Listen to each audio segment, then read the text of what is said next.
नमस्कार सभी लोगों को। जब लंका जाने के लिए जामवंत के द्वारा अंगद के नाम का प्रस्ताव दिया जाता है कि इस बार अंगद जाएं, तो कैसे अंगद तैयार होते हैं कि उठे अपना नाम सुने अंगद बल बुद्धि धाम, प्रस्तुत कोई कर न दे कहीं और दूसरा नाम। प्रभु बोले बाल तनय तुमको तो हम पुत्र समान समझते हैं, लंका में दुश्मन के घर इसलिए भेजते डरते हैं। फिर उचित नहीं है दूत कार्य किष्किंधा के युवराज तुम्हें, कब सेना का संचालन का शोभा देता है काज तुम्हें।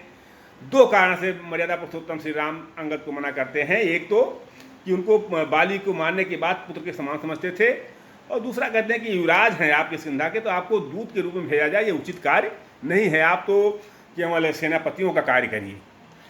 तो अंगद बोले श्रीनवा सुनिए कौशलनाथ, रखिए आशीर्वाद का मेरे सिर पर हाथ।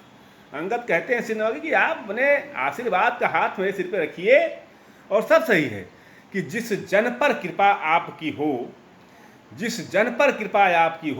वो जाकर लड़े रसातल तक, और निर्भय है उसको भय न कहीं उदयाचल से अस्ताचल तक।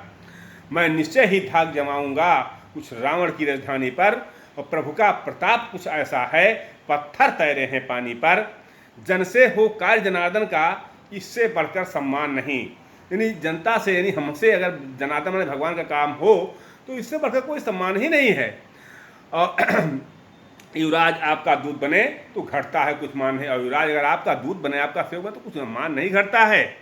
मैं भी श्री हनुमत के समान सेवा करने को उत्सुक हूँ, हे मेरे सर्वस आज्ञा दो सत्वर जाने को इच्छुक हूँ, कि आप मुझे आज्ञा दीजिए, और हनुमान जी की तरह मैं भी सेवा करने का इच्छुक हूँ, मैं लंका जाऊँगा। अंगद के यह वचन सुनने मुदित हुए रघुनाथ। अंगद का बात सुनकर भगवान राम प्रसन्नचित हो रहे हैं, और दे विशेष अधिकार का सर पर रखा हाथ, विशेष अधिकार का देकर के सर पर हाथ रखते हैं। कहते हैं कि युवराज जानते हैं हम यह सच्चे व्यवहार कुशल हो तुम, युवराज जानते हम हैं यह सच्चे व्यवहार कुशल हो तुम। बलवान बाप के बेटे हो सब भांत समर्थ सबल हो तुम, कि बलवान बाप के बेटे हो सब भांत से कुशल हो समर्थ हो तुम। कुछ राजनीति कुछ धर्मनीति कुछ बल भी दिखलाते आना, और बलबीर जहाँ तक संभव हो सब झगड़ा निपटाते आना। तो अंगद जब जाने लगे पुलित पर फुलित गात, कहा विभीषण ने तभी सुनो हमारी बात, दो एक संदेश हमारे भी कह देना हाथी दशानन से, जिसने कि किया था पग प्रहार उठकर मुझ पर सिंहासन से।